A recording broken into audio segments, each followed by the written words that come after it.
Now that the schedules have been released, the Steelers have a tough one, starting off on the road in the first 2 weeks.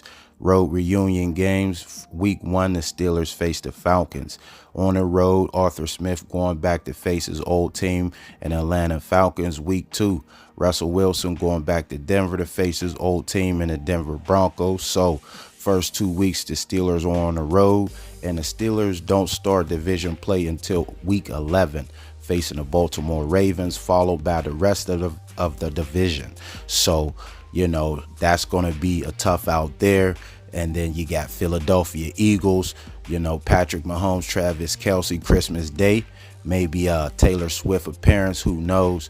And it's just it's a brutal schedule, man. Ever since the schedule been released, everybody's been talking about it, been talking about how tough the Pittsburgh Steelers schedule is, including ex-Steeler himself, Ryan Clark.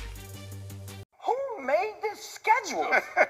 Like, unfair. Hey, somebody at Park Avenue, they really hating on the Steelers. What dude from Cleveland all of a sudden got a job in the league office?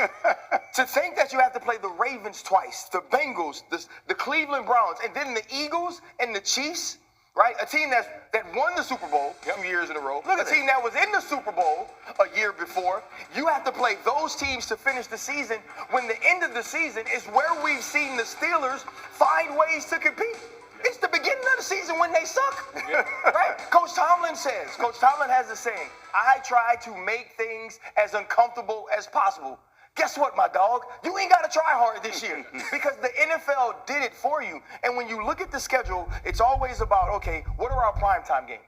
After I figure out what our primetime games are, I want to know what teams do I play late in the season. First, because it'd be cold as hell in the AFC North. Yeah. Secondly, you want to see how good those teams are. And when you look at this schedule, you normally go down the list and you go, win, even, win. You never say loss when you're in Pittsburgh, because we don't expect that, Green. We got the New York Jets. Right. And then, but when they get to the end of this season, there are going to be some question marks in the heads of these guys leading up to that schedule. And so the pressure is going to be on this team early in the season, when you're still trying to find out who your starting quarterback is. This is a very difficult thing for Coach Tomlin, and this could be a decision after a conversation after the season if he continues coaching them. Say that again.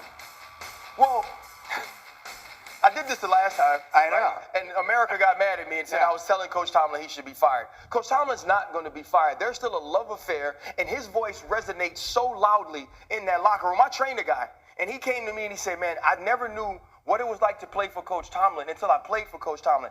Everything he says to us on Wednesday happens. Everything he says about the way they're going to attack us happens. And when we do what he says, we win. But it's going to be difficult to do that. And it's going to be a team that's based on winning Lombardi trophies that hasn't won a Lombardi trophy since Ryan Clark was actually hitting people in the mouth. And so when you think about this team, is Omar Khan and Mike Tomlin going to have a conversation when the season ends if they are in a playoff team?